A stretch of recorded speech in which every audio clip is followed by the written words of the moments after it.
BJP MLA and former Union Minister Basangouda Patil Yatnal has ignited a storm with his incendiary comments on Basavanna, the social reformer, urging those protesting the Waqf issue to jump like Basavanna into the river and die. Karnataka Congress leader Priyank Kharge, he earlier hit out against rebel BJP leader Yatnal over his comments on Basavanna. Priyank Kharge said, and I quote, BJP MLA Yatnal has made an unforgivable mistake by insulting Basavanna. BJP, which used to talk about the Congress leaders and minorities, are now attacking those sages who sacrificed their lives for social reform. Yatnal, who spoke of Basavanna as an escapist, should be condemned by Basavanna's followers. And Yatnal's statement has, of course, angered the Lingayats and the pro-Basavanna groups as well. In conversation, meanwhile, with my colleague Muhammad Wajiullah, SM Jamdar, General Secretary of the Jagatika Lingayat Mahasabha, said that if Yatnal continues to make statements like this, then BJP will lose the support of Lingayat community altogether.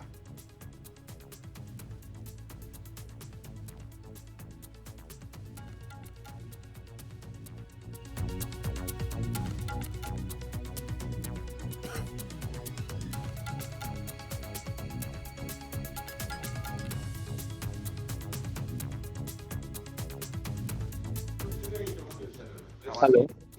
How was it? Thank you for speaking to us, sir. Can I start, sir? Yes. Yeah, sir. My first question to you is, sir, you've heard Basangouda Patil Yatnal speak about Basavanna on the 25th. What is your first thought on that particular comment which he gave about Basavanna? I did not hear it, but I read about it. Yes, sir.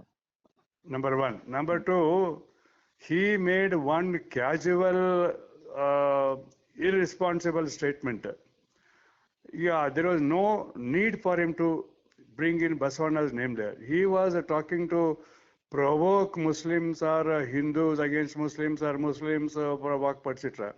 There was absolutely no need for him to bring in Basavanna there, but he brought in there in a heat of passion, emotion brought it. That is really sad. And being himself from Basavanna's place, having the name of Basavanna, being a follower of Basavanna for a long time, now of course he seems to have developed. There was no need for him at all to bring that. That was really sad. And I have said to other papers, if he's talking like that casually, I don't know why he is doing. It is really surprising to us. He was not like that. I know him personally for many, many years. He was not like that. Why he is behaving like that is really intriguing for everybody else. Okay, we have read it. And if he continues to like that, soon he may have to jump into the river himself.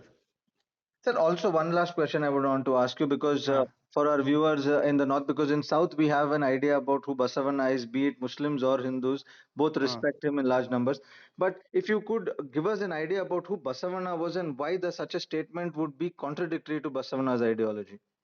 You see, it's like this.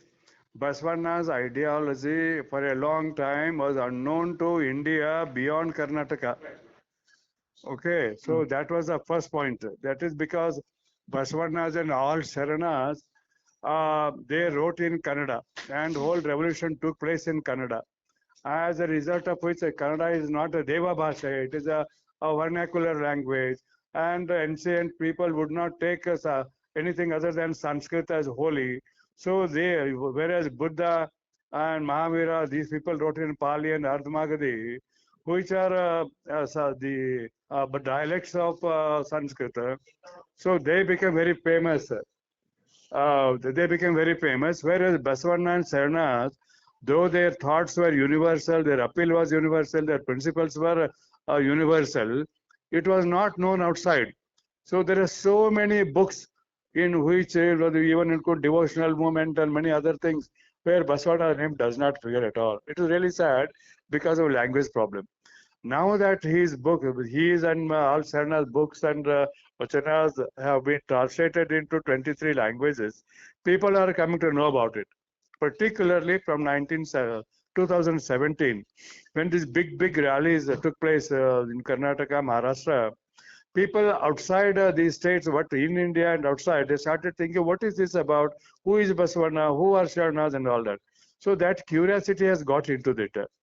But so far as politics is concerned, the political parties are not unanimous in one thing because of their own political ideology, because of their hatred of Lingayats, both in Congress as well as BJP. Okay, Congress for after the debacle of Virendra Patil's first ministry in 1969, 79, 71. Lingayats were out of Congress for about a long time until Janata Party came to power. After Janata Party collapsed again, Lingayats were untouchables in Congress or BJP. Only when Yadurappa and his company rose to power through their own effort within BJP, because there was no other go for Lingayats to go where politically. Either they had come out of Congress, Janata Dal was dissolved virtually from its original position, so therefore they did not know where to go. So willy-nilly BJP came up there, and BJP was being led by Yadurappa, and Yadurappa was Lingayat, and then Gowda family also cheated him by not implementing the agreement as had signed before. So that really irritated Lingayat community. It became Gowdas versus Lingayats more than BJP versus anything else. So therefore they went a whole hog into it, and they went on supporting Lingayats. Supporting BJP because of Yadurappa. It continued like that until BJP removed him, BJP humiliated him, and now his son has come, but his son cannot have the clout of his father. And I don't know whether he will ever have it. Now that Lingayats have deviated from BJP, it's still more difficult to predict when, how, and whether they will continue to support. Well, to help us decode the story better, my colleague Mohammad Wajiullah joins us on the broadcast here. Waji, we just heard your conversation with Jamdar over there, and help the viewers essentially understand, because Lingayat is that sensitive community and an important vote bank when you're looking at Karnataka politics. On the one side, medical concerns, Muda scam, Valmiki scam, pressurizing the CM in the state, the Congress government. But over here, it seems like it's the BJP that's going into a corner here.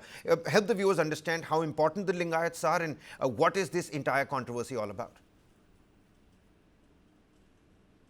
Well, Kabir, the results of the bipolar elections have somewhere made sure that the BJP's entire push with regards to Muda, Valmiki and everything has taken a backseat, because this was an opportunity for them to gain some momentum with regards to the bipole and with all their agitation. But that didn't seem to work out. But what seems to be hurting them is the infighting within the BJP, like you mentioned, and now with Basangouda Patil Yatnal going on and saying something so big against Basavanna, who is known to be the former who's known to be a very well-known social reformer, somebody who is the founder of the entire Lingayat community, which believes on the lines of no casteism, no division, equality to all. Somebody on those lines, if he goes on to say something so hurtful with regards to with regards to Basavanna, then it is going to backfire the BJP, because we need to understand that out of the 4 BJP chief ministers, 3 of them were Lingayat leaders, be it Yadurappa, be it Basuraj Bommai and his father, Mr. Bommai. And the only other chief minister that they had from the other community was Sadanand Gowda. So Lingayats have had a very strong hold within the BJP, and now this statement by Basangouda Patil Yatnal will choose to be very damaging for the BJP, because as Mr. Jamdar mentioned, and Jamdar is not a small leader within the Lingayats. He's a former political secretary of Yadurappa. These were the people who consolidated the entire Lingayat vote bank for the BJP at that particular point of time. And he has gone on to say that his son is not going to have the same clout that his father had. And with the way how Yatnal has spoken, the belief of the Lingayats towards the BJP is diminishing in the party. So this is going to be very damaging. How will the BJP try to cover up with this, keeping in mind that Yatnal is not even ready to speak to the High Command, not even ready to speak to present president, and how damaging this will be? It's only time will let us know, Kabir. All right. Vaji, many thanks for joining with us, and for that quick conversation with Mr. Jamdar as well. You've really, hit the nail on the head. It is a little bit of a tricky slope for at least BSY, if not BSY, his son, and his son essentially the head of the BJP state unit as well. What's going to happen next? We'll have to wait and find out. Mohammad Wajiullah bringing us the latest details over there.